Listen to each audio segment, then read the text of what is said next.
Hello and welcome to the conclusion of our ESG week. My name is Jessica Hunt and I am the co-president of Environment and Energy Leader. I'm so pleased to have a panel of experts on with us today to discuss the global ESG outlook, what to expect in 2023 and beyond. During today's event, attendees will have the ability to submit questions for presenters, and we do have an interactive poll question that is going to come up on the screen sooner than later. So just please get ready for that so that we can take a look at your answers once you submit them and get started. If you are watching this on demand, please feel free to still submit questions because all of the data will go to the presenters after the live event. And at this point, I think I am gonna turn the presentation over to the attendees to introduce themselves. And while they are introducing themselves, please take note of the poll question that is up on your screen right now and take some time and put an answer in. What ESG issues do you think will be most important for companies in 2023 and beyond? It'll be interesting to see the different responses that we get. So I think, Trevor, you're going to start out with us, and I'm going to turn it over to you. That's right. Thank you so much, Jessica. And thank you again to Environment and Energy Leader for giving us the opportunity to present with you all and talk to everyone on the call today. So hello, my name is Trevor Bronson. I'm Director of Portfolio Strategy here at Intelex. Intelex is an EHSQ/ESG software company that's been around for 31 years now, working in the space with about 1,400 clients and about 3.5 million users. I've been with the company for 4 years, and before I joined Intelex, I worked as an EHS practitioner across a variety of roles at a chemicals manufacturer, an automotive manufacturer, and a utilities company, and also as an EHS technology analyst at firm Verdantix. So again, really happy to be with you all and looking forward to the next hour. Fantastic. And it's always great to have you back on a webinar with us. So let's, Sean, why don't you take us down your path of how you got to where you are right now? Sure. Happy Friday, everybody. My name is Sean Gilday. I'm an EHS principal for Environmental Standards, which is in Montrose's Environmental Advisory Services Group. We were recently acquired by Montrose a little over a year ago. I currently sit in our Valley Forge, Pennsylvania office. I have my degree in environmental science with a concentration in atmospheric physics from the University of Delaware. I've been working in the EHS auditing, compliance, and management system space as a consultant for the last 19 years. I have my CPEA, which is a certified professional EHS auditor credential. And over my career, I have led and directed a number of international and domestic audit programs across a wide swath of clients, from the chemical manufacturers and railroads to automotive manufacturers and food and beverage clients. So thanks for having me here today. Oh, it's great to have you on with us again. And Jamie, it's always good to work with you as well. So why don't you tell us a little bit about yourself?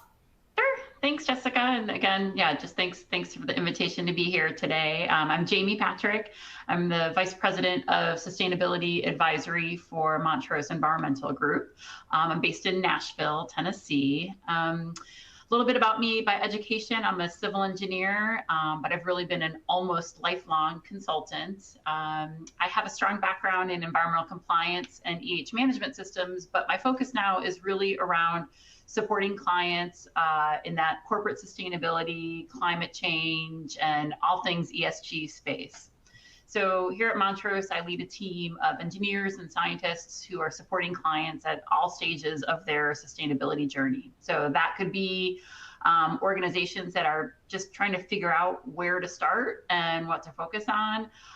It could be helping organizations set goals and targets around some of their key issues, putting actions into place to meet goals and targets, or also supporting clients on disclosing their performance. So I really do work across the E, S, and G of ESG, although my deeper expertise is really on the E side, particularly around climate change and GHG emissions. I also support clients on environmental justice work. All over the place with what you do, which is great to have such a vast background, to bring to the table. And then Samir, obviously, last but not least, tell us about yourself. You're on mute.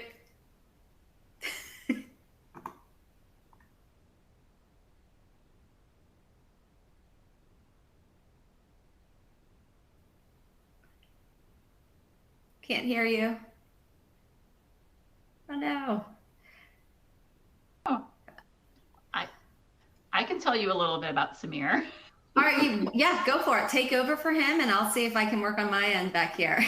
Great, and Samir interrupting Testing, you. does this work? Can you hear me now? There you go. Okay, here we go. I muted myself on this mic, and then when I unmuted it, it didn't unmute. So I had to figure it out. Sorry It's about real that. time. This is what happens when we do events. So yeah, Samir Vyas, I'm based in San Diego.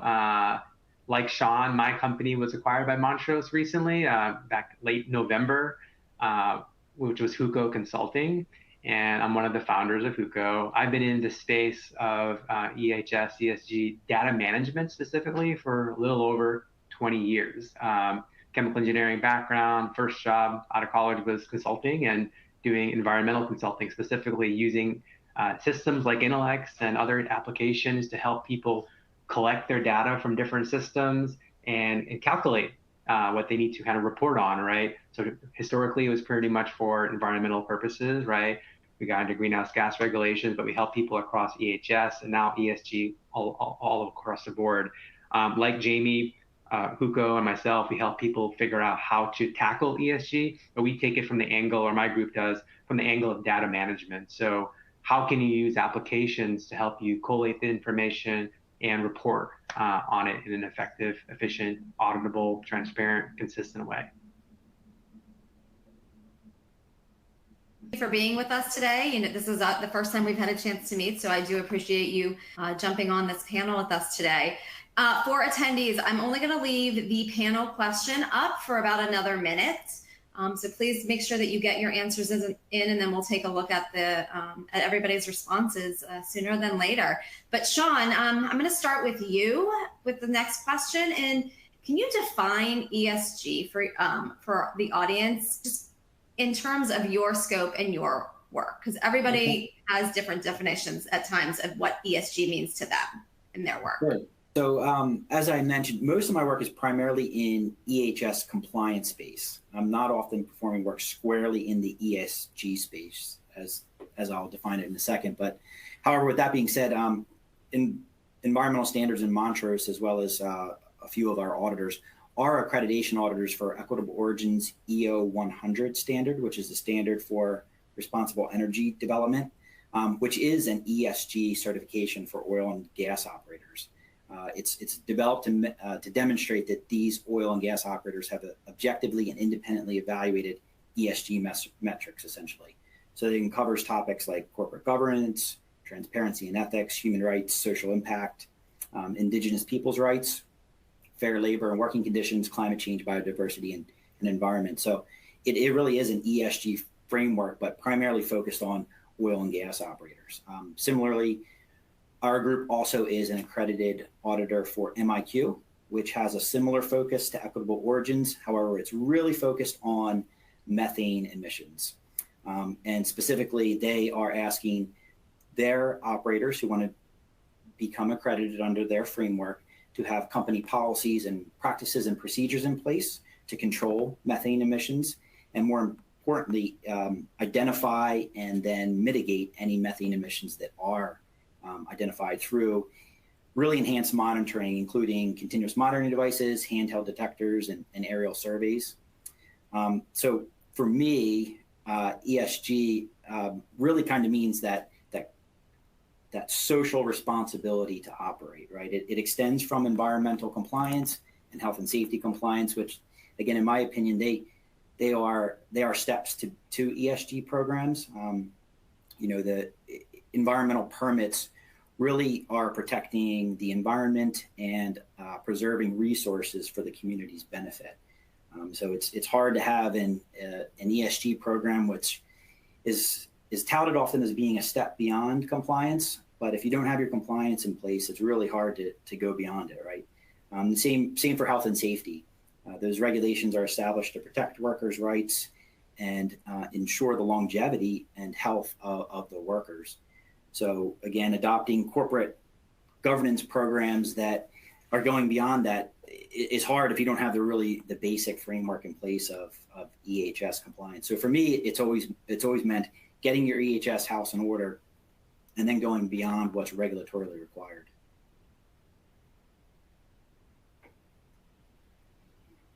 I'm having issues with my mic now. So no, thank you for that, for the description. Any of our panelists, before they get their chance to give the same answer, Jamie, do you have any reactions? I know you work with Sean, but do you have any reactions in terms of what his definition is? Yeah, I mean, I've actually came, from a more traditional environmental background. So the idea of kind of ESG going above and beyond EHS compliance really resonates with me. I think personally, I really see E, S, and G as these ingredients of corporate sustainability. So in other words, these are the elements that need to be understood and addressed in order to ensure that long-term sustainability of your business, or put another way, they're kind of lenses through which companies can identify and assess and manage these different types of risks and impacts. So I guess for me personally, I'm often working more at the strategic level with clients. So that might be with a chief sustainability officer or a sustainability director, or often EHS leaders who have been given that extra S at the end of their title and told, okay, now you're responsible for sustainability as well. So when I work with clients, I'm often taking that macro view across the ESG landscape and helping companies identify issues that are material to their business and stakeholders kind of across the board. So, for example, I may not be a subject matter expert on say like human rights in the supply chain, but I help organizations identify and understand whether they're exposed to risks related to that issue or other issues. So, there's kind of like the ESG kind of, kind of high level, strategic, but then there is also, kind of the need to deep dive, which maybe we'll get into a little bit later today. I guess, just kind of playing off my earlier introduction, my own personal experience on that deep dive has been much more heavily focused on environmental matters. So, I said before, my background's really in environmental compliance, and then I shifted into environmental management systems, and now really am focused more on the E, so helping clients when they're deep diving beyond just the strategy around climate risk, GHG impacts, and reduction planning, water resources, and waste minimization. Well, thank you for that. And Samir, I know that it was recently that Montrose, acquired, that you guys are now under the envelope of Montrose, Huco is. So I'd love to hear your definition of ESG and how you think it's changed, from when you started in this industry to where it is now. Yeah, I guess in terms of like definition of ESG, what GRI says is that it's your organization's significant economic, environmental, social impacts, right? Like understanding what those impacts are and being able to report on that, right? How that affects your stakeholders. And there's tons of standards and frameworks out there, and a lot of people are using that as a way to kind of define it for their organization. Is kind of what I'm seeing, and it's difficult. As Amy said, people are adding an S to their roles, and they don't really know how to tackle this. So we're leveraging all these various frameworks to do that. But covering them is just really extensive and daunting. Is kind of what I'm seeing in terms of like how people are doing this, how people are tracking it over time. And what we see in terms of like you asking about our scope of work around ESG is helping people really figure out what's material for their organization, right? Doing a materiality assessment is super critical. And then more particularly breaking it down into bite-sized pieces. This is going to be it is a multi-year path for every organization to do, because trying to tackle every component at once is just impossible. And in terms of like our experience, it's all about the data, right? That's what our team kind of focuses on. And you might determine what is material for your stakeholders in your organization and impacts you have, but if you can't quantify that and have access to that, you can't really do anything, right? Mm-hmm. So it's not only about just understanding what's material for your industry or your organization, it's also about how do you get access to that data, right? And that's the kind of angle that we kind of focus on, is you need to have the data availability as well, right? And then recognize that even that data might be incomplete. There's a lot of vendors out there that help you, for example, with your scope 2 emissions. They'll help you aggregate your utility data. So you can kind of report that in a more efficient manner, but they might not cover all the geographies your organization is in. So you have to supplement that with manual effort. Can you do your emissions or water data through integrations, or do you have to have people manually type it in? If that's the case, you have to build mechanisms to collect that, right? So this all takes a long time, and we're just seeing that people are still struggling. In terms of our approach, this all comes with a management plan, right? You need to define what is material, what's available, define it in what we call an inventory management plan that defines what to collect first, and then you can figure out the how through a roadmap. So that's kind of how we tackle ESG, and some of the, I think, changes that we're seeing over time is people are just still learning and figuring out what process to follow.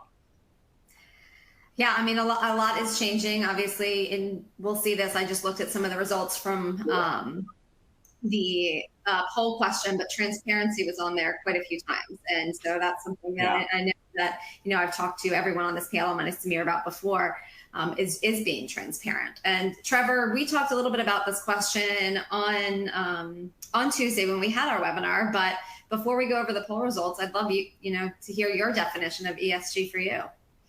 Yeah, I'll see what I can pick up after my very capable colleagues have riffed on this for 10 minutes. I'll try to find something new to say, but I think the big thing I want to touch on there.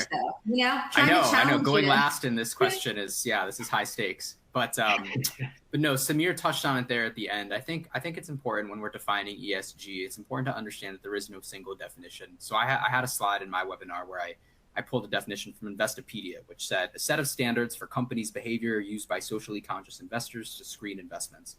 MSCI, a ratings agency and research provider, said consideration of environment, social, and governance factors alongside financial factors in the financial decision-making process. And I even ran it through ChatGPT so I could be present with the times. And ChatGPT told me that it's a set of criteria that investors use to evaluate the sustainability and ethical impact of investments. So there's a common thread there, and that's the thread I want to pull here, is that what ESG means to your organization is actually what ESG means to the stakeholders of your organization. Because ESG is absolutely not static, whether you're a company in X industry or in X region. And even for your company, if you have a good handle on what ESG means to you at this point in time, ESG may mean something materially different to you 2 years from now, because that's what your stakeholders care about. So thinking about how to define ESG, just be cognizant of the fact that it's a moving target. Of course, it encompasses all the environmental things my colleagues have talked about. It encompasses a lot of social considerations, health and safety, ethical supply chain, community relations, and a lot of the governance elements that companies have been managing for a long time under things like Sarbanes-Oxley. But it's just important to know that the definition of ESG is fluid, it is dynamic, and it is important to stay on top of. And the key is that we're calling it ESG, and we're on this webinar, and we're having whole weeks about this thing, because people are using this to make actual decisions with large amounts of capital. It's not something that just goes into a sustainability report anymore, or that goes on the website, or that you write a nice marketing fluff piece about. It's something that people are using to make actual financial decisions when it comes to their investments.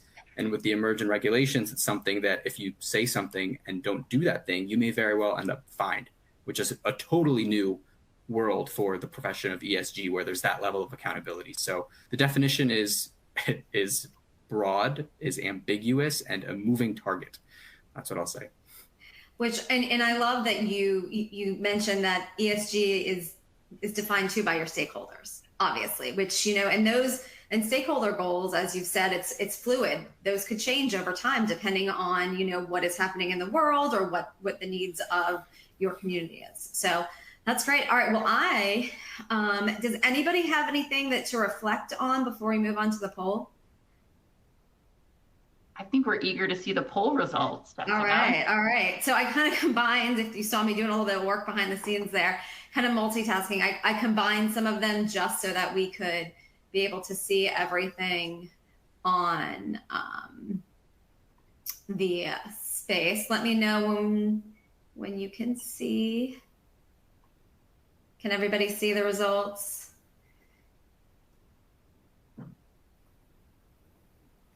I think I can see them on my end. It's a Word doc, correct? It's a Word doc, yep. It was the easiest way for me to put information out. If you could just zoom in, that'd be good. It's a little small for me. It's a little small. I'm not sure. Okay. I was able to pop it out. That helped me a little bit if you click on the little arrow. Yep, you can pop it out. That's me now messing up things. Sorry about that. Trying to pop it out, make it bigger. There we go. You good now? Yep. So we see along the entire supply chain, greenhouse gases, of course, targets, net zero, compliance. Sorry, I'm still having a hard time seeing it. I'll get there. All right. Well, I can, while we're doing this, I can read some of them to you guys. So I guess here's a good one. What's the role of governments in promoting and regulating ESG practices? Obviously, with the SEC regulations and stuff like that that are coming down. Jamie, I'd love to get your take on, how government is going to play a role going forward. Yeah, absolutely. I mean, I think we are going to see that more and more. No surprise. I think it's going to be interesting to see how it plays out. The SEC rule obviously is really laser focused on climate. I think we already have kind of government focus on other kind of key ESG issues, obviously around environment and health and safety.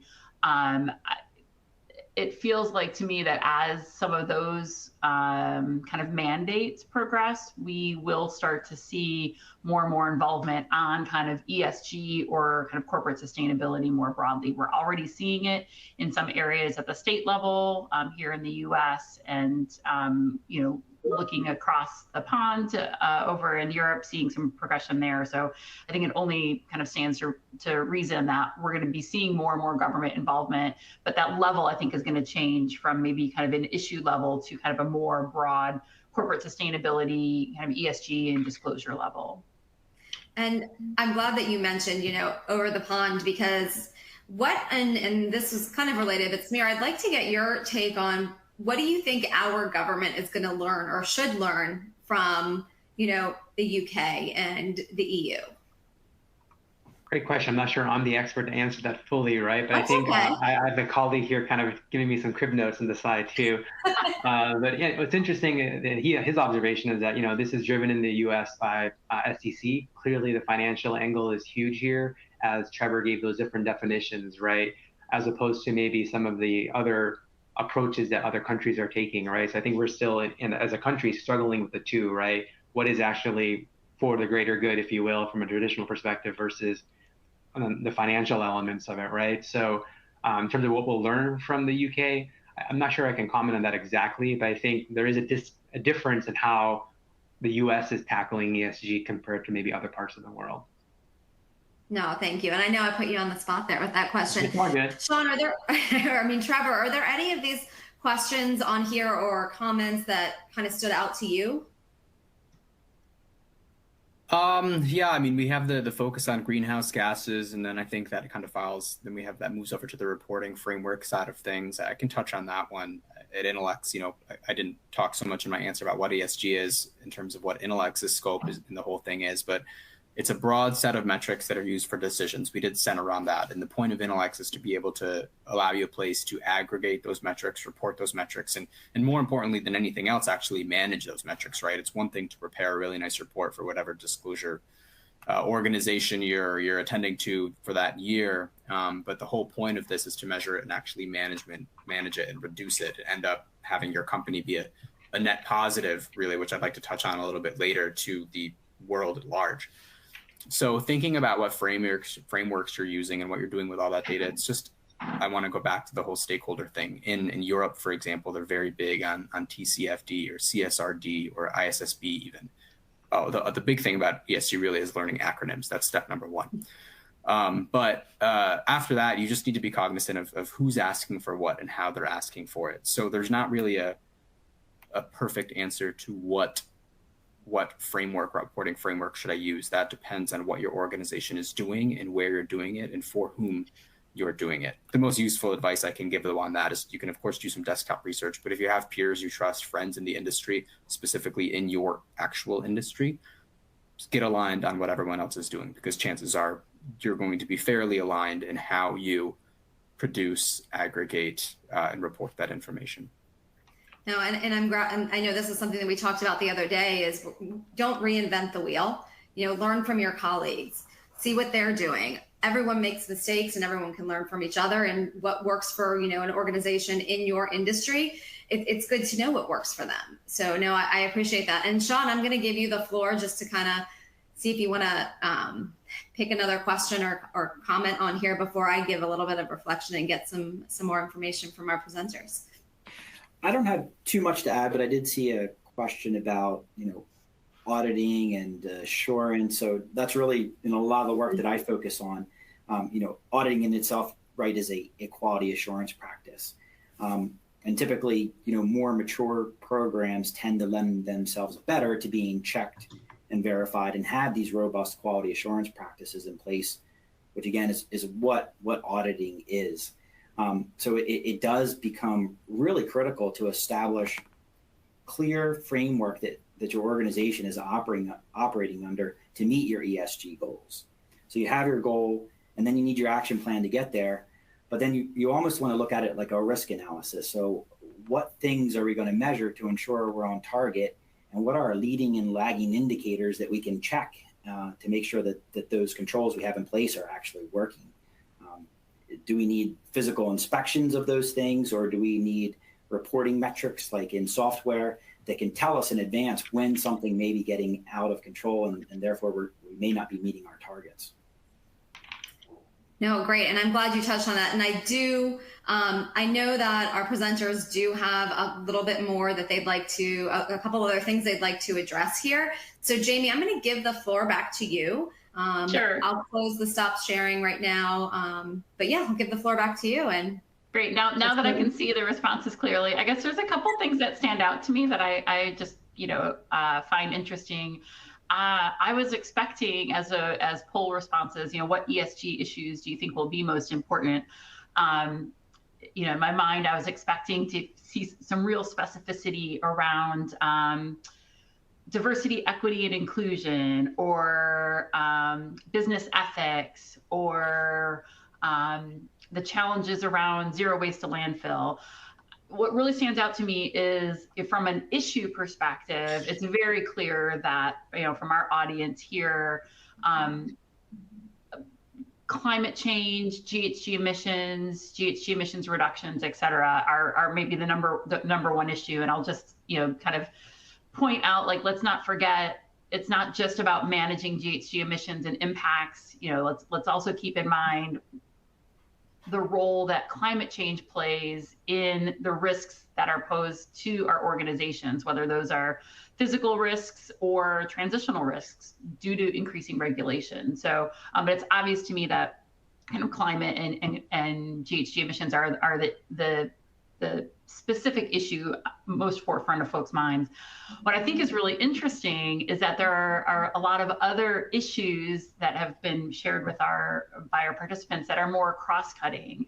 And the trend I see when I read through them are things around disclosure, reporting, transparency, meeting stakeholder expectations, frameworks, raters and rankers, et cetera. And I do think that this is something we are going to see, kind of a lot more demand around going forward. The good news is, for anyone who's kind of tracking things, we are starting to see some kind of alignment and consolidation in this space. So there should be some more clarity for those who are kind of confused with where to start. But I do think this issue around disclosure, reporting, transparency is a kind of a cross-cutting issue, around all of the ESG topics that we're going to see a lot of attention being paid to this year. No, and I'm glad that you touched on things. I did expect to see more DEI too, so it is interesting, and maybe we'll get those questions later on in the presentation from our attendees. So Trevor, go ahead. I know you wanted to say something real quick. Yeah, the one thing I wanted to touch on, there was a question there about, as an investor, what rating agencies should you use, or what should you use to grade whatever investments you're looking at on their sustainability performance. And I just think it's important to call out that is, like most things in the space, very subjective and ambiguous. So when you think about what to use, think about what ratings agency aligns with the values or how you actually want to be investing, because they're all very different. So there's Sustainalytics, there's Refinitiv, there's S&P Global, there's MSCI. The list goes on and on. But what's important to note is that the eventual grades, and they vary, and sometimes it's a number, sometimes it's a letter, but the output is super variable. These people are all doing it, these organizations are all doing it in different ways, and an organization may have a very good score in one ratings organization and a very poor score in another. In fact, Harvard did a review recently looking at this, and the highest correlation between any two ratings agencies was only 65%, and it went as low as, I believe, 14%. So that is to say that wow, when you think about what metrics you want to use to grade companies and then make decisions based upon that data, it behooves you, the investor, to take a deep dive into the ratings and the score and how they came to that conclusion to see if you basically agree with the methodology or not. And then based on what you do agree with or don't agree with, make your decision after that. But I just wanted to call out that ratings are very much not the same across organizations, and people need to keep that in mind. No, and I'm really glad that you pointed that out. And I guess from my perspective in doing webinars and writing in this industry, I was surprised to see not more questions or comments about Scope 3 emissions and data around that. I expected to see a little bit more on the list regarding those, but we are moving through this webinar, and I really do hope we get a chance to get through all of the information that we have planned today. So the next question is going to be for Samir and Jamie. So, it's really nice to have experts from an environmental, company and sustainability solutions company. So Montrose, as an environmental services company, how have you seen the development of ESG play out in your day-to-day work, as well as through acquisitions? Because Montrose, I know, has been very busy in the past year with acquisitions. Yeah, maybe I'll take the first part, and Samir, as part of our most recent acquisition, you take the second part of that. But so just for the audience, I've been with Montrose for about 7 months now, and what I've seen is pretty exciting. If you're not familiar with Montrose, our roots are really in more traditional environmental services, so stack testing, environmental labs, leak detection and repair, or LDAR, emergency response. And we've, kind of over time expanded more into consulting, permitting and compliance, remediation.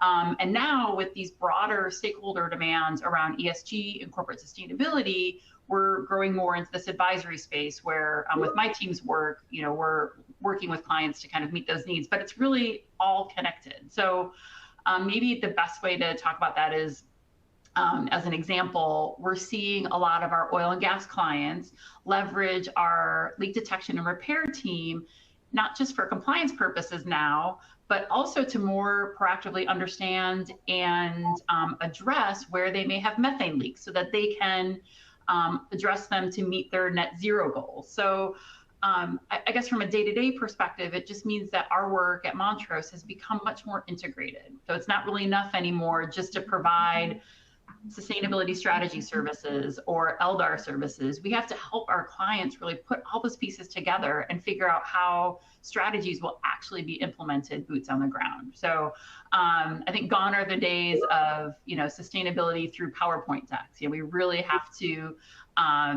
we have to do the strategy work. The strategy work is important, but our clients are really demanding a lot of support now on the planning and the implementation of actual projects and actions that will make a meaningful difference in helping our clients meet these sustainability goals and targets that they've set for themselves. I'll just say maybe at a more personal level, at the granular day-to-day, holy cow, the pace of change is so unprecedented in this space. So for me, I spend so much more time than I did, say, 5 years ago, really just keeping up with, new and changed disclosure frameworks, investor and rating agency expectations, regulations and guidance documents, legal actions, thought leadership that's out there. I think, I'm sure many people in the audience are feeling this too. Like my day-to-day has really changed because there's just a lot to keep up with. So personally, I've started blocking time on my calendar just to make space for that every week. And that's something I never would have done, 5 years ago. So just a little bit more on a personal note, what's changed for me. But Samir, maybe you can kind of add to that and talk a little bit about that from a acquisition standpoint. Sure. So I guess first and foremost, one of the reasons Montrose purchased Huco is our focus on ESG and EHS, right? So I think that is driving a lot of change in terms of organizations, and it's a recognition that basically more companies and clients are seeking that type of support, right? Like historically, when it comes to transparent, auditable reporting, when it comes to like emissions in particular, water, it's with the highest emitters. You know, it's the companies that are the highest emitters that get all the focus, and they're doing it because they have to, because they exceed certain thresholds, right? But now, I mean, I don't know exactly from Montrose, but we're seeing some examples of it where companies of all sizes and of all different industries are now interested in this, right? That's a significant change day to day. We got an email yesterday from someone else within Montrose who's in the stack testing group, and some of their clients are saying, hey, how can we use like predictive analytics and machine learning to better help identify energy savings opportunities, right? Like those questions and things were not necessarily coming out before, right? But people, again, companies of all sizes are now looking at that. And then in terms of that acquisition angle, you know, we're seeing that all across the board of consulting firms buying ESG experts, right? Boutique firms, because the consulting firms, their clients need that support. We're seeing software technology consolidate and a huge fragmentation of like new innovators coming out there with solutions to help tackle this problem. So the day-to-day is getting more fragmented and more things to learn, a lot of competition, a lot of excitement, and it's not just from traditional EHS, which is where a lot of the people on this, I think, call are coming from. But, you know, I think Trevor touched on it a little bit perhaps, but like supply chain, right? And finance, these are new players coming into the space day to day that we have to kind of align with and work with. And it makes it extra difficult, I think, in large organizations, because now you have like these shadow ESG initiatives potentially. Maybe finance is doing something around ESG, or supply chain is that environmental is not aware of. And you could create your own pathways, right? So these silos can exist, I think, and being aware of that is important, and making sure you identify all the stakeholders, right? So in short, because of the interest of this across all different people, we have to really focus on aligning people towards a common goal, common vision, and go together. Yeah, I mean, I think both of you spoke so eloquently about, you know, this topic. And Jamie, I do appreciate you talking about how you're having to block time in your calendar, because that was a follow-up question that I was going to have for you, is where do you find the time to do that? So you have to make the time. Obviously, if it's important, you make time to get it done. So thank you, Trevor. I'm going to pivot over to you now for our next question. And again, we are going to have time for for our panelists to address some of the questions that the audience members are coming in. So I'm going to encourage our presenters for the next couple questions to get through them as quickly as possible, so that we don't go over the hour, because I know everybody's time is valuable. So Intelex, for those of you who are not familiar, Intelex is an ESG solution. It has ESG solutions that include tracking and reporting environmental data, such as energy use and greenhouse gas emissions, as well as social data related to labor practices, human rights, diversity, and inclusion.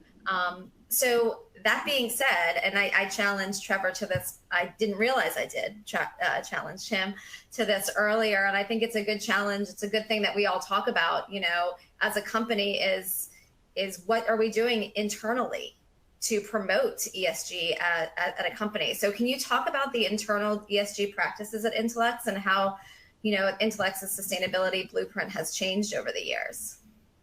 Yeah, that's right. So as a company that, you know, creates and sells ESG related products, it's really important for us not just to do that, not just to talk the talk, but to walk the walk internally. That it keeps us honest about what we're doing, and makes sure that we are kind of living the life we ask other people to live and ask them to purchase our software, right? So Intelex is owned by a company called Fortive. They're a publicly listed company, and most of our sustainability goals are rolled up with the other companies in the Fortive portfolio, of which there are, I want to say 17 or 18. And that's how we report. So you can go to Fortive's sustainability site. We have microsite Fortive sustainability reports, but the goals that we've hit and the things that we do are very much at a Fortive level.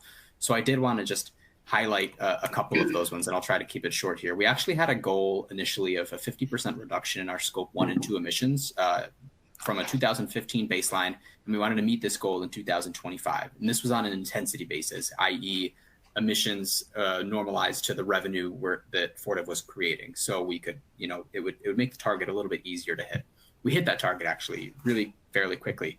We set a new target to have a 50% reduction from a 2019 baseline. But then we hit, and this was in 2025, but then we hit that target at the end of 2021. So we actually just set a new target to have a 50% reduction in scope 1 and 2 emissions on an absolute basis. So not accounting for revenue, just by anything we're doing in our growing portfolio of companies in 2029 based on a 2019 baseline. And this is aligned with the Science-Based Targets Initiative, or SBTIs, it's better known. And the other thing to keep in mind is we kept kind of hitting these targets. This new target covers 95% of Fortive's portfolio versus the 70% that the other targets met, because the 70% represented the kind of EHS intensive sites, the sites that are obviously areas where you're maybe emitting too much carbon and you want to bring that down. So that's pretty exciting that we keep hitting our goals and setting more ambitious goals for ourselves. We talked about how broad ESG is, right? It's not only on the environment side, we have the social side as well. Fortive has a Day of Caring, which has been going on for 5 years now. It's the 5th year, and it's resulted in 400,000 hours of employee contributions to communities across the different operating companies under the Fortive umbrella, of which Intelex is one of them, of course.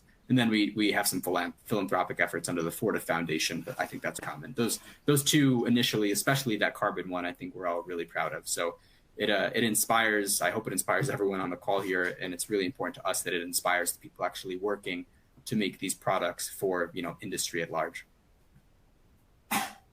Thank you for that. And it is nice to hear about companies, practicing what they preach. So that it's something that I do believe more companies are going to be doing throughout the years. So we do have a couple more questions before our audience gets their chance to submit more. We do have some audience members that have already started submitting questions. So I do appreciate that. I'm sure the presenters do too. It gives them a little extra time to look at what you guys would like to hear about today. So Sean, earlier this week you presented with Dr. Mike Green. On Monday, if our attendees did not have a chance to, as well as with Jamie, if you did not have a chance to view that webinar, please take some time, hop over to our engagement hub and take some time to view that, because it really was an informative discussion. But Sean, how can companies establish clear guidelines considering all stakeholders, needs, wants, goals, vision? You have a lot to consider. So, this is all prior to initiating an audit. Yeah, that's the $1 million question, I guess, isn't it? I don't know if I can give it too much justice, but I will say we've heard a lot of the panelists already kind of talk about this, right? What's material to their business? Who are their stakeholders, and what are their stakeholders demanding? All those are super critical in deciding which framework you want to adopt, or even maybe perhaps which couple frameworks you may want to adopt and develop and tailor for your particular business operations. I think the quick answer is see what your colleagues are doing and which frameworks they perhaps may have selected. I think that those are the easy answers. I think my colleagues may be able to give a much better in-depth answer. But the second part of your question about preparing yourself for an audit, I started talking about this a little bit earlier, and it goes into what we call control-based auditing. So you want to establish your controls to really identify the parts of a process which can fail, right? So you're talking about zero to waste to landfill, for example. That's a great goal, and if nothing in your organization changes, it's probably much easier to meet that goal. But what you want to do is have these controls in place, so when a new business line comes on, or a new process, or maybe even an acquisition, how are you bringing them into your program, and what are you monitoring? What data elements are you including and capturing to give you that predictive analytics that Samir was talking about earlier? What information system are you using to store that data? Again, if you don't have any insight or transparency into what's going on in your organization, it's much harder to control and prevent failure. So that's a lot of the counsel that I would give from that perspective. If you're looking at it, how do you create a defensible program that's transparent? That's really where it lies, is controlling a lot of those risks and identifying those failure points, and putting in policies and programs to check on them and investigate when something appears to be, not going as planned. And, I do want to quickly follow up with that with the new SEC regulations surrounding Scope 3 emissions. So as an auditor, strictly speaking as an auditor, what implications do you anticipate if and when these regulations are made into law? I'm not really exactly sure. That's a good question, though. I met with one of my colleagues a couple weeks ago. I think Jamie, you were there too. He is a logistics. He works in a logistics company. He's the environmental sustainability manager. And Scope 3 is all of what they do, right? They either are driving trucks or they're providing trucks as a contractor. They're doing some type of logistics function. So they are constantly being asked by their clients, what are your emissions? Because we need to calculate our Scope 3 emissions, and you are our logistics provider. So EPA certainly has their Smart Way program that helps the transportation sector, which I think a lot of Scope 3 emissions tend to fall into. But in terms of having a defensible program, I'm going to assume that if you get something codified into law, just like our Clean Water Act or Clean Air Act, you're going to have the act, which lays out what the goals are.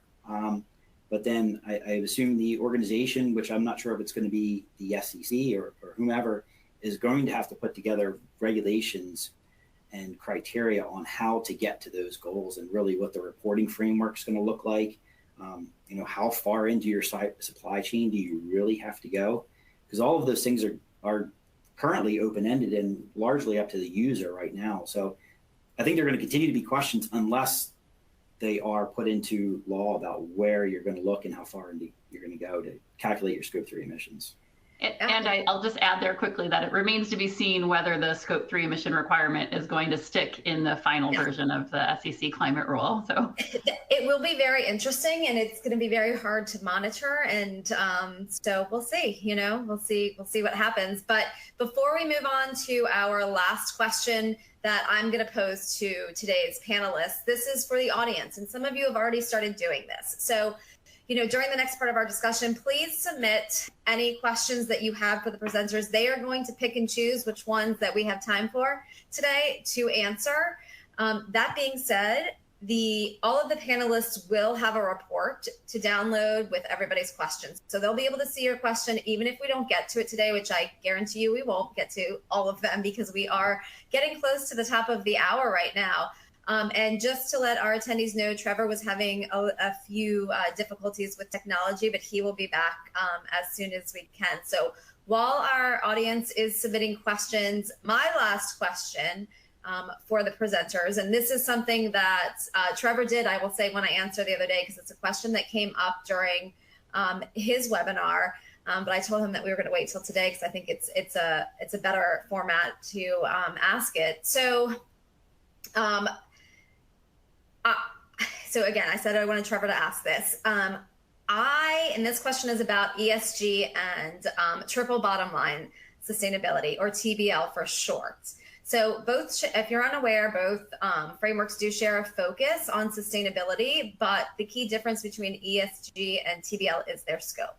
So I'd love to hear, our panelists' reaction to your initial thoughts to the following sentence. Moving from ESG to TBL requires a shift in mindset from a narrow focus on environmental, social, and governance issues to a broader perspective that includes economic, social, and environmental impacts.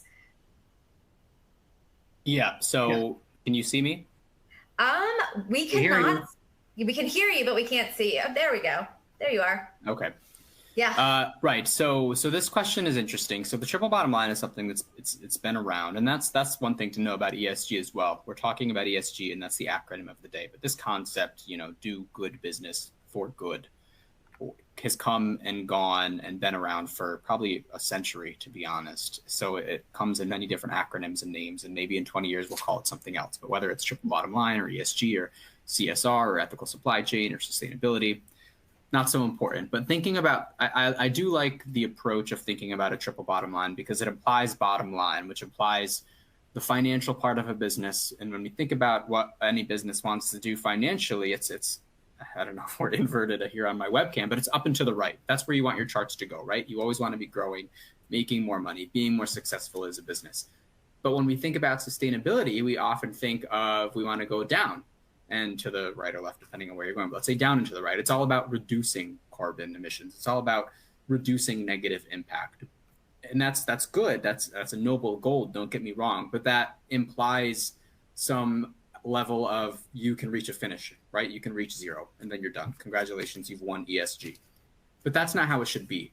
It really should be companies find ways to operate a business model that actually contributes to the communities where they operate. They should be a net positive. And I said I was going to bring this back up again, a net positive in their operational community, wherever they are, however that scope may be. So when we think about triple bottom line, we can kind of shift our perspective a little bit to a more financial angle in which we can look at our ESG or sustainability efforts and think about what they're actually contributing, what they're growing, right? Growing prosperity in a community, actually putting trees back, or carbon positive operations, meaning you're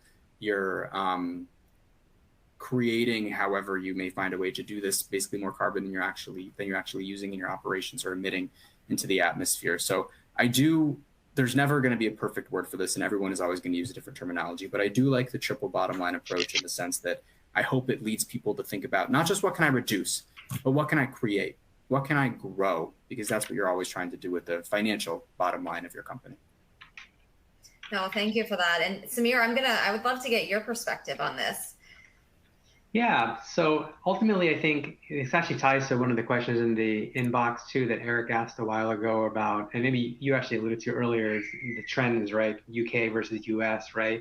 Right now it's basically financial materiality, mind shift to the double materiality elements that the EU is trying to regulate. That's the mind shift that I think we need to have, and I think Trevor's getting to. And I think Trevor did a great job. It's just how do you value this stuff beyond the financial impact of the organization is the key element in my mind to add to it or to support. Hey, and I know we still need to hear from Jamie and Sean on this. While we are set to end at the top of the hour, a couple of our presenters are able to stay if and we can go about 5 to 10 minutes over. So attendees, feel free to stay. If not, we completely get it because this was only scheduled for 60 minutes. So Jamie, I'm going to give it to you before Sean gets his words in. So Trevor and Samir, make sure you get some questions from the audience. Thanks, Jessica. Yeah, listen, the concept of triple bottom line is an important one. People, planet, profits, but and Trevor alluded to this, I just feel like we are getting so hung up on terminology sometimes that we just lose sight of what we're trying to achieve. What is ESG versus sustainability? What is TBL versus CSR? So, my perspective, the core concept here is really about sustainability. And if you kind of harken back to, one of the original definitions, it's meeting the needs of the present without compromising the ability of future generations to meet their own needs. So, at its most basic level, it requires understanding environmental, social, and governance, risks, opportunities, and impacts. It requires that balance of looking at people, planet, and profit. So, and with that is a shift from, paying attention to shareholders to your broader set of stakeholders. So, I don't want to negate the question, but I just feel like sometimes we do get so hung up in that terminology. And I think, at its simplest form, it's about moving beyond the measurement of success as financial success and really looking at these other environmental, social, governance, non-financial factors for defining, risk, opportunity, impact, and success. A holistic approach. Yeah. I say it kind of gets academic when we start using these terms. I think, Jamie, thanks for that insight. That was really good. And looking at some of the questions, people are like, where do we start? What framework do we follow? I'm looking at all these questions here, and it's like, there's no one size fits all answer. Like, that's just the truth of it. And it takes work, and it requires, again, aligning your stakeholders in your organization, setting a vision, defining your boundaries, going through its material. I mean, there's established processes out there. It just kind of needs to be followed, right? And then uniquely crafted for your organization, because there isn't a one size fit all solution. There isn't the perfect acronym that will help you with it. it's kind of a process of conversation and discovery. No, that's great. Sean, I'd love to get your insights. You can tie it into one of the questions that you saw down there, if that works for you. Yeah, I don't have too much more to add to that question you originally asked. I think everybody answered it pretty well. Yeah. The main takeaway I have is it's, you don't want to be thinking about it from ROI, or like a lot of these questions are asking, like Samir just mentioned. It's, part of it is, do you want to have this for your organization? Do you recognize the value in it, not from a financial standpoint, but from that sustainability standpoint? Can we continue operating this manner? What's our relationship with the community and investors? But start somewhere and and start building a program around it. Yeah. I think that's great advice. Great advice. Well, Samir, I know that you have to jump off soon, so I'm going to let you go first in terms of, picking some questions from the audience to answer. Yeah, I think I'm scrolling through it again. I think I tried to capture some of that. Yeah. But I think, I'll just echo what I said before. Just having these conversations, setting the vision, doing an assessment of what is available. Ultimately, if the data is not available, you're not going to be able to track, right? And you have to be able to track and show performance. Someone asked, how do we, what agency to follow? How do we show performance? Well, it's the metrics that you create, right? So you have to kind of define the metrics that are aligned with your vision first and foremost, and then begin tracking it. And then someone asked, how do you avoid the distractions and what's less important? Again, it's really creating a plan, right? So these conversations then need to be adapted into an actionable plan that all stakeholders sign off on, right? And again, that's like I think that's the crux, and then you can measure yourself against it. And the work you do to get to that plan answers some of the other questions. You've probably looked at different frameworks to help you assess what's good for your organization, right? And then once you define it, you have to track it. And you need tools to probably do that at a global level to be able to make sure it's transparent and auditable. That's kind of my, closing thoughts and looking at perfect closing thoughts. And I do know you have to jump off. So I want to thank you on behalf of EnergyLeader for being on with us today, and hope to get to work with you in the future. Stick around for the next 3 minutes, but thanks. Yeah. Yeah, you've got 3 minutes to go, but I wanted to make sure I didn't cut Trevor off during his when he addresses a couple questions. All right, Trevor, I'm going to give you the floor to take a look at some of the questions that you tagged. Yeah, thanks, Samir. Also, and there's so many great questions here. I could talk about this stuff all day, but we only get an hour and 10 minutes or so. I saw one question about what frameworks to use, or where's a good starting place, or what's the most commonly accepted one. So to Samir's point, there is not a black and white answer to that. There's no perfect thing I can give you. This is all you have to worry about, and then you're set. But I can at least give you some guidance. TCFD is probably a framework that is most commonly referred to and riffed on when creating regulations. Many countries in the EU especially, and I believe the SEC is using it as well, as a starting point to create a country level regulation. So at the end of the day, countries and regions and blocks, if you will, are going to do their own thing. But TCFD, a voluntary framework, is a starting point for many of those regulations. So if you set up your organization to conform with what TCFD is telling you to do and measure and report on and think about, you will be, probably 80% of the way there for a lot of regulations that you may or may not, right? It's a dynamic playing field we're on here, may be exposed to in the future. And then I'll just take one more question before I hand off to my colleagues here. There was another question about how should people think about if they're an HSE manager or an EHS manager that now has that extra S tacked on. Now you're responsible for sustainability and the ESG of it all. How do you think about that? I could talk for an hour about this topic alone, but the big things I want to say are, you as an EHS professional, chances are, have a lot of the data that people are actually asking for, whether it be air emissions data or safety data or chemicals data or sometimes even supply chain data. It may be for a new audience and it may be packaged in a new way, but no, you're probably further there, like closer to it, than you think you are. So go through, look at the data, look at how good you feel that data is. Do you think it's accurate? Do you think it's reliable? Would you trust that if someone came in and audited it and was going to fine you if it was incorrect? Think about that. And then think about what your goals are and what you can do as an EHS professional to drive that. Remember, this is a new thing to everyone, right? Whether it be the EHS professional trying to learn ESG for their jobs, of which they're probably better positioned to do than anyone in the organization, or the CEO of your company going on CNBC and being asked about what's going on with ESG at their organization. They really don't know what's going on, right? They know people are getting asked about it, so they need to be able to talk about it. And this is something you don't usually go on CNBC and get asked about your health and safety performance, maybe a bit during COVID, but generally you don't get asked about that, whereas ESG is all over the place. So you, as the EHS professional, have a real opportunity here to be the voice of ESG in your company, to elevate your own standing, to elevate your level of influence, to elevate the importance of EHS plus ESG as a whole. So I encourage people to take advantage of that opportunity, because I think it's a really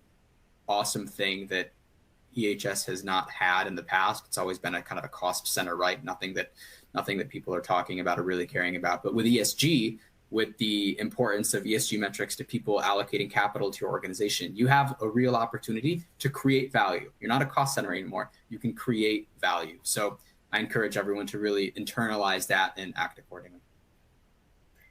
Very, very well said, though. And Jamie, I know we are at the top of the hour, so we've had a couple of attendees say that they're going to submit questions later too. But Jamie, go ahead and I'll give you the floor, and then Sean can wrap it up, and then we'll close out for the day.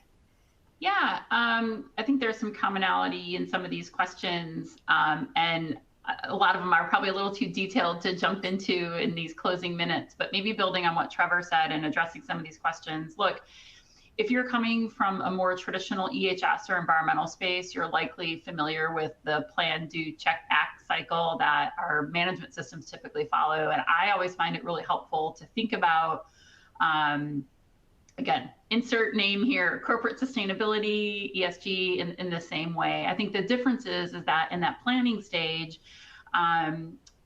let's just take environmental, for example, there is no clear set of, regulations, let's say, for example. It's really more about understanding the potential impacts to your business or the opportunities your business has and your stakeholder expectations. So, start by asking yourself, why do I feel like I need to take action?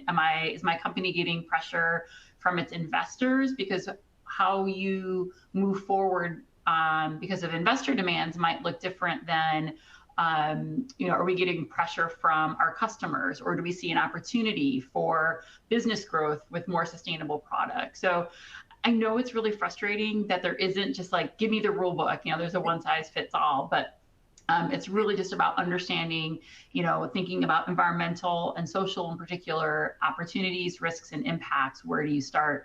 I think my other closing comment would be, Jessica, I think a future webinar that's just maybe sustainability 101 and really maybe gets a little bit more tactical on like, no, really, where do I start might be a great idea for us. I think I couldn't agree more with you there. People like to have a way to start. People need a blueprint. As much as that blueprint may change, at least it will give them a starting point. And that's, I think, where a lot of people struggle. I kind of attune it to like writing a paper that you had to write, like a big research paper. It's really hard to come up with that opening part, but it's just, it's a process, as you guys have all mentioned before. So Sean, why don't you get the floor? Yeah. Sorry, Jessica, can I add just one more thing to what I was saying? There was the question that came up about frameworks, and I agree with Trevor. When it comes to climate change, TCFD is definitely kind of the leading framework, and would encourage folks to get more familiar with that. The TCFD has put out free training courses. They're pre-recorded 1-hour sessions, are easily accessible. If you're talking about kind of ESG or corporate sustainability or CSR more broadly, there's a lot of great resources out there, a lot of great organizations, including the one facilitating us today. But I'm a reader. I like to get into the weeds of things. So if you aren't familiar with the Global Reporting Initiative, or GRI, it's a standard about reporting and disclosure, but it actually does a really great job of kind of spelling out what sustainability means, both at that kind of high strategic level, as well as on an individual issue and topic level. So just to leave our attendees with something a little tangible, get familiar with GRI, get familiar with TCFD, and then the third framework would be the SASB framework, which is, we won't get into here, undergoing some changes, but those are some concrete places where folks can start to understand what the landscape looks like. Which I appreciate that you gave the audience, homework for the, for lack of better words, homework to do. If they didn't already do it, take some time, look at the standards, look at the frameworks, see which one you think is going to align, or ones that are going to align better, with your organization. Because there's not and I actually wrote an article about this. How do you choose the right framework or frameworks? Because most companies need more, they're looking at more than one framework. So I do appreciate you mentioning that. And then I know we're going to probably close up in about 4 minutes. So Sean, go ahead and take your questions. Sure, I'll go last again and try not to repeat what everybody else said. Sorry about that. on frameworks, I think also if you're an oil and gas operator, that equitable origins framework is a pretty good one too. I think it's well trod, and it's a kind of a proven concept already that a lot of operators are getting that certification. Just going back to what do we do, how do we get started? It seems a lot of people kind of get hung up on defining everything all at once at the very beginning, which is the same problem that you have anytime you tackle a big project. What do they say about how do you eat an elephant one bite at a time? So I think you just approach it like you would any other large project that you have in your organization, right? Define the problem, define your stakeholders. Who do you need to talk to seek input on what you're going to do to solve that problem? And then start developing some requirements of the system and the program that you're going to build. What do you want it to do? What do you want it to accomplish? Identify, again, your resources, all these great industry guidance documents and frameworks that Jamie had mentioned. Look at them, incorporate the elements that seem to make sense for your organization, and then get more granular. Just rinse and repeat and try to make it much more tailored to your operation and in your organization. Again, the same way you would approach any other problem. Great advice. And I do know one question just came in about how EHS and ESG are related.